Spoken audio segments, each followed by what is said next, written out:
Con gran pesar, comparto la noticia del fallecimiento de nuestro líder espiritual, el Papa Francisco. Su muerte no marca solo el fin de un papado, sino que señala el cumplimiento de una profecía de siglos, escondida en los archivos más secretos del Vaticano, la profecía de San Malaquías. Hace casi 9 siglos, mientras el hermano Malaquías caminaba por las calles de Roma, fue golpeado de repente por una poderosa visión. No fue un sueño ni una ilusión, sino una mirada al futuro lejano de la Iglesia Católica. En un estado parecido al trance, presenció algo inimaginable, una larga fila de papas, uno tras otro, que se extendía a través de los siglos hasta los días finales. Escribió lo que vio en una serie de 112 breves frases en latín. Cada una contenía un símbolo y una advertencia para cada papa futuro, hasta el último, el número 112, conocido como Pedro el Romano. Según Malaquías, después de este papa no vendría ninguno más, solo quedaría el juicio divino. Y hoy, con la muerte del Papa Francisco, se ha cumplido el último nombre. Desde Celestino II hasta ahora, Francisco fue el número 112, tal como Malaquías predijo. La cadena profética que comenzó hace siglos ha llegado a su último eslabón. Las primeras 111 frases eran breves y llenas de lenguaje simbólico, capturando con sorprendente precisión detalles sobre el origen, personalidad o destino de cada papa. Pero el mensaje para el último papa era diferente. No era corto ni poético, sino una advertencia sombría y detallada. Malaquías escribió que durante la última gran prueba de la Iglesia romana, un hombre llamado Pedro el Romano guiaría a los fieles entre muchas dificultades. Cuando terminen esas luchas, la ciudad de las 7 colinas, Roma, caerá y un terrible juez se levantará para juzgar a todos. La profecía termina ahí, firmada simplemente Malaquías. Este inquietante mensaje nos da 3 señales sobre el último papa. Primero, que sería el número 112. Segundo, que su nombre sería Pedro. Tercero, que vendría de Roma. Y por último, que su tiempo estaría lleno de grandes tribulaciones. No hay duda.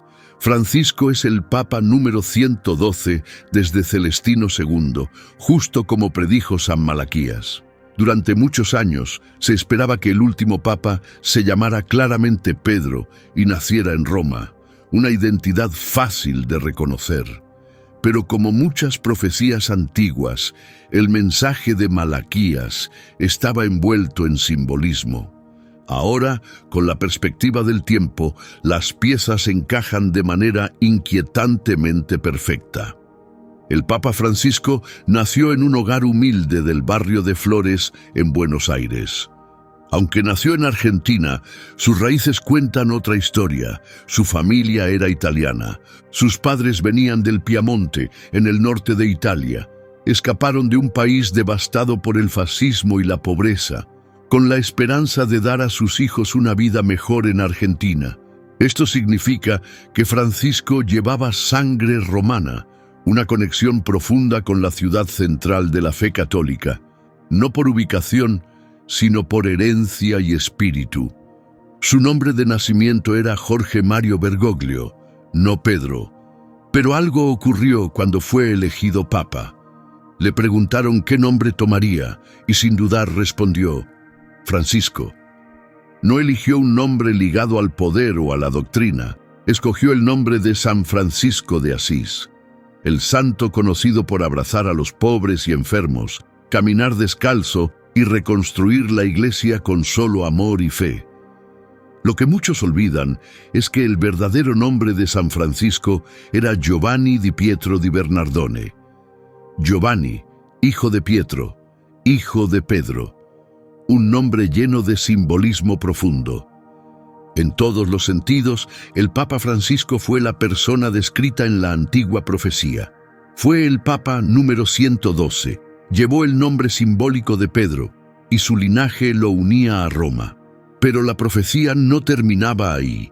También advertía que este último pastor guiaría a su pueblo en tiempos difíciles. El tiempo de Francisco como papa estuvo lejos de ser pacífico. No se caracterizó por triunfos o avivamientos religiosos, sino por dificultades, tal como se predijo. Su camino espiritual comenzó con dolor. De joven, fue golpeado de repente por un fuerte dolor en el costado. Poco después, le siguió una fiebre alta y le costaba cada vez más respirar. Sus pulmones no se llenaban de aire. Sus padres lo llevaron al hospital con urgencia. Los médicos lo examinaron con preocupación. El diagnóstico fue devastador. Una infección pulmonar grave, llena de quistes. La infección ya se había extendido, causando daño irreversible a un pulmón. No había otra opción. Tuvieron que extirpar parte del pulmón. La operación fue peligrosa y la recuperación larga y dolorosa. Pasó días en cama, débil y rodeado de máquinas médicas y un silencio estéril. Pero en esa habitación tranquila del hospital ocurrió algo profundo. Por primera vez comprendió cuán frágil es la vida. Entendió que su cuerpo no era invencible, que la muerte podía llegar en cualquier momento. Pero en lugar de miedo, sintió una extraña paz. Mientras otros rezaban por su recuperación, él pidió otra cosa, comprensión, una razón para el sufrimiento. No rogó que el dolor se detuviera, en cambio, esperaba que pudiera tener un significado mayor. Esa experiencia lo transformó profundamente. Desde entonces, supo que cada respiración era un regalo, y si se le había permitido vivir, solo podía significar que su camino aún no había terminado, que todavía había un propósito esperándolo. Pocos meses después de recuperarse de su enfermedad, aunque su cuerpo seguía débil y respirar seguía siendo difícil, tomó una decisión que cambiaría su vida. Dedicaría su existencia completamente a Dios. Desde el comienzo de su papado, Francisco se enfrentó a una fuerte resistencia. Por primera vez en la historia de la Iglesia, el Papa no era europeo y provenía de la orden jesuita. Asumió el liderazgo en un momento en que la Iglesia estaba sacudida, abrumada por una ola de escándalos de abuso sexual que habían estallado en todo el mundo. Las víctimas comenzaron a alzar la voz, la indignación pública creció. La demanda de responsabilidad ya no podía ser ignorada.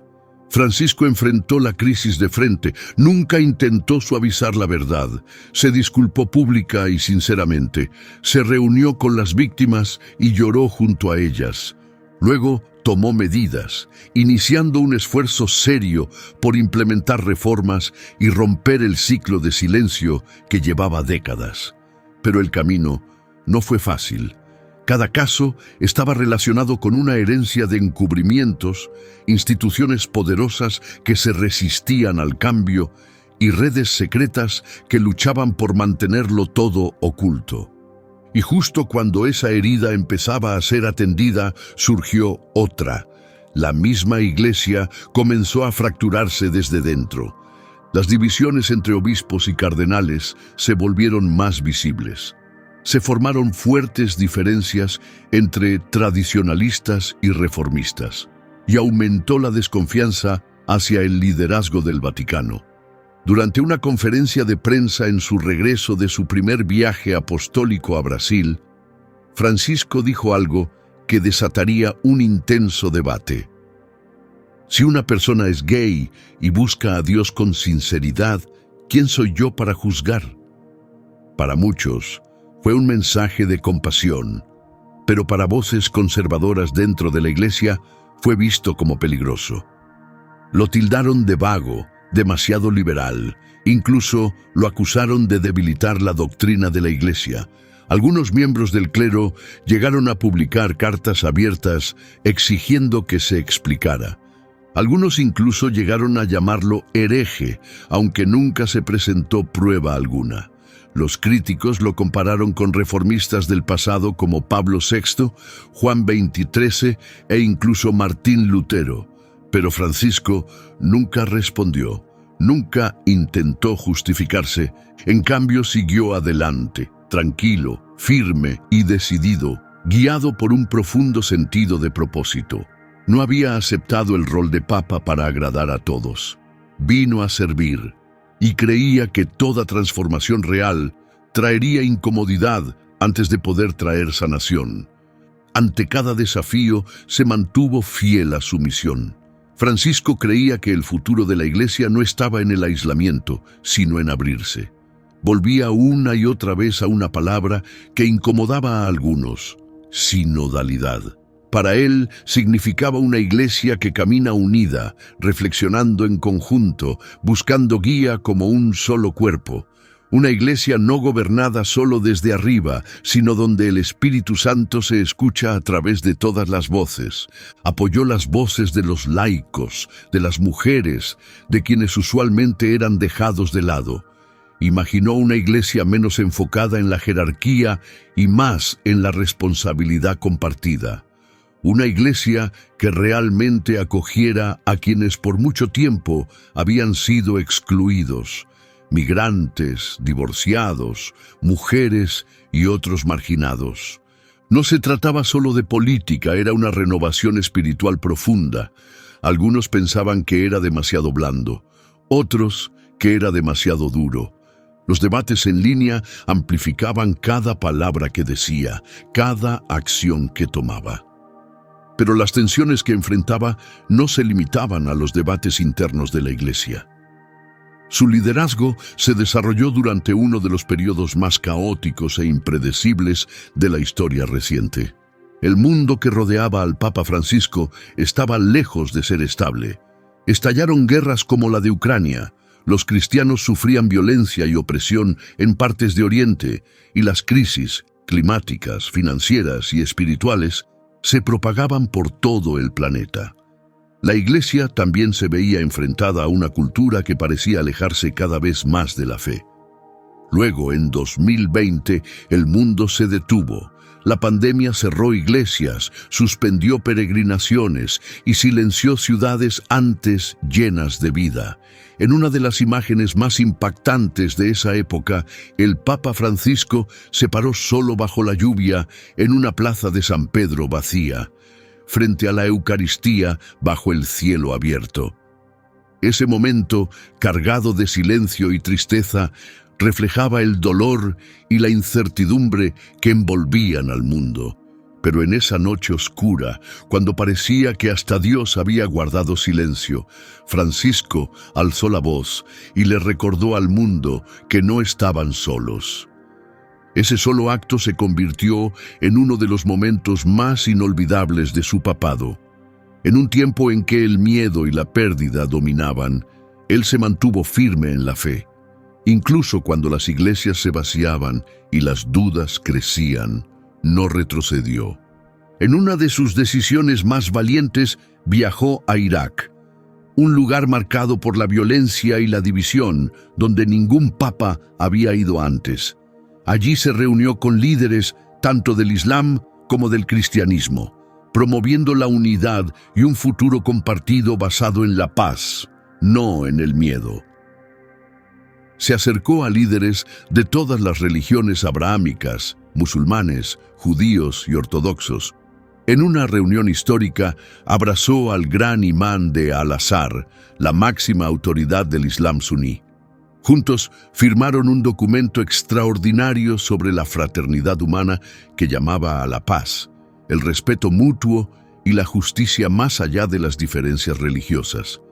Francisco también fortaleció los lazos con las comunidades judías, reafirmando el vínculo entre las religiones y la importancia de recordar el Holocausto.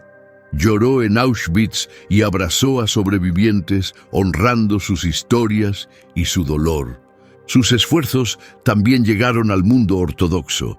Profundizó la relación con el patriarca de Constantinopla y se acercó al patriarca de Moscú, buscando sanar divisiones que llevaban siglos.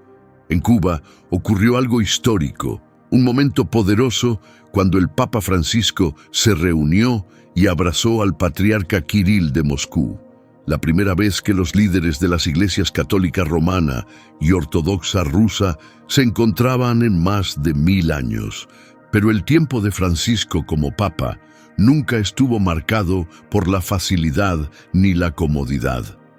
Desde el principio, sabía que el siglo XXI traería desafíos tan profundos y difíciles como los que la Iglesia había enfrentado en cualquier otra época. Aún así, lideró con valentía.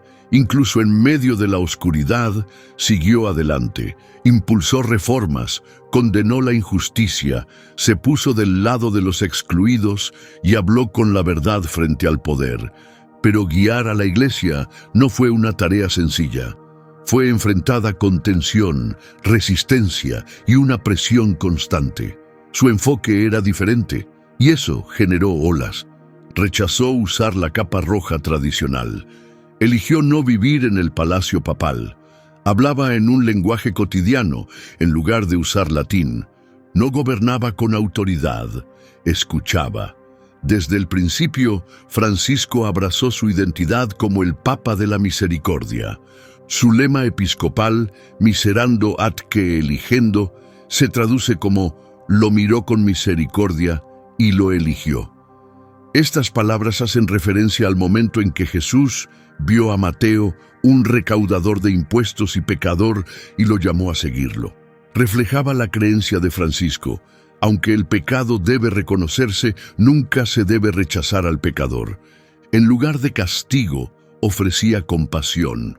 Instó a los fieles a cambiar el juicio por la comprensión. Enviaba misioneros especiales, sacerdotes con permiso para perdonar incluso pecados que normalmente solo el Papa podía absolver.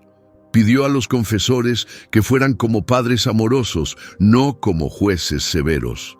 La misericordia, no el miedo, se convirtió en el corazón de su mensaje. El Papa Francisco fue donde pocos se atrevían. Visitó cárceles, hospitales y albergues de refugiados.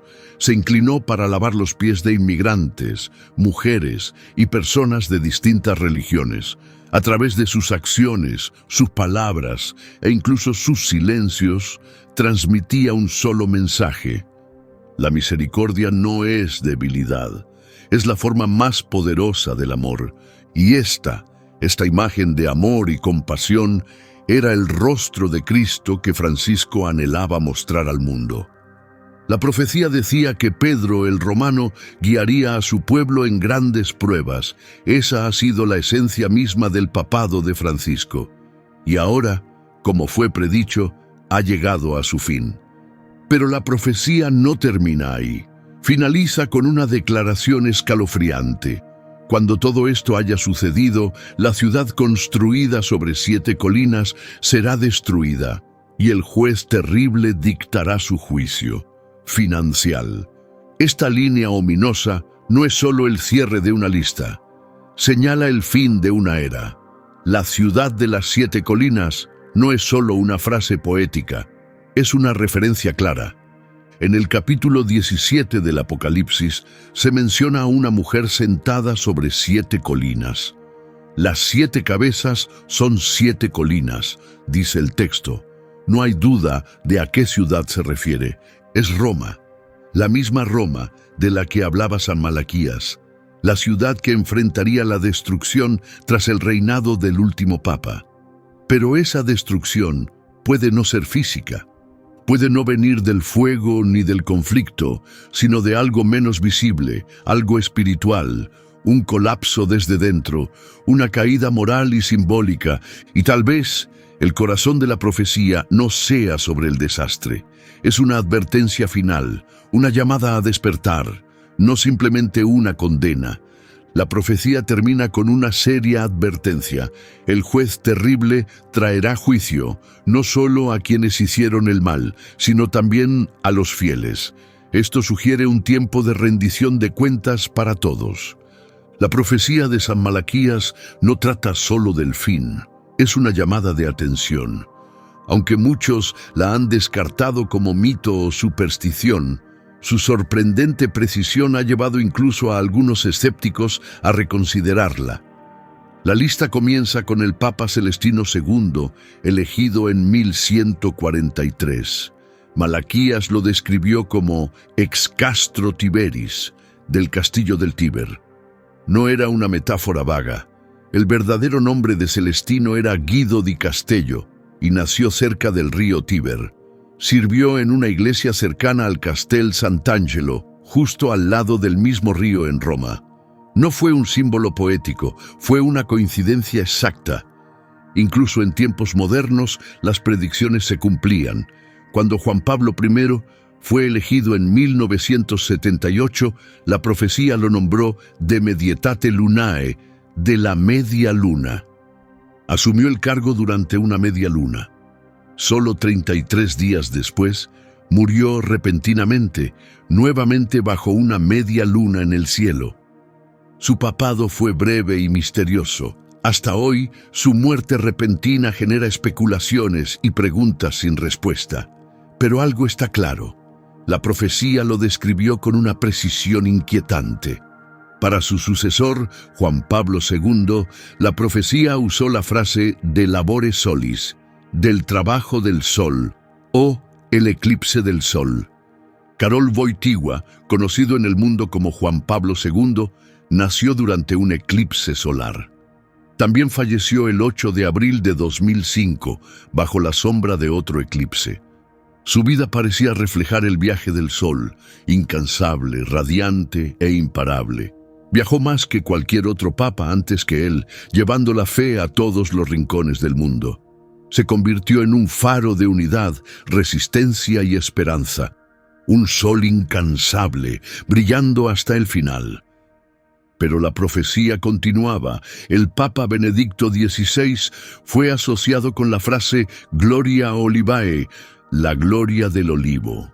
Algunos lo relacionaron con la orden benedictina, representada desde hace mucho por la rama de olivo, símbolo de paz y profundidad espiritual.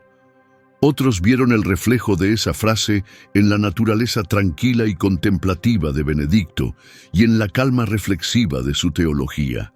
Incluso el nombre que eligió, Benedicto, parecía resonar con la profecía, como si él mismo reconociera su verdad. Estas no son coincidencias al azar. Una y otra vez, las profecías de Malaquías se han alineado con la historia, las personalidades y los momentos de manera sorprendente. Lo que antes parecía poesía simbólica, hoy se lee como un mapa, una guía trazada a través de los siglos. Según la profecía, el último papa sería el protector final de la Iglesia antes del inicio del juicio. Pero la muerte del Papa Francisco no solo cerró un capítulo, abrió algo mucho más inquietante. Se ha formado una grieta, una que libera duda e inquietud en el mundo, como una sombra silenciosa que se desliza. Porque si Francisco fue realmente el último papa que describió Malaquías, lo que viene no es solo otro cónclave, es un paso hacia lo desconocido. Ahora el mundo se pregunta, ¿surgirá un verdadero sucesor? ¿O será el asiento de Pedro ocupado por alguien indigno? Para muchos, la respuesta ya está tomando forma. Temen que quien venga no sea un pastor guiando con compasión, sino un lobo disfrazado de cordero. Quienes estudian la profecía y el Apocalipsis suelen llegar a una conclusión escalofriante.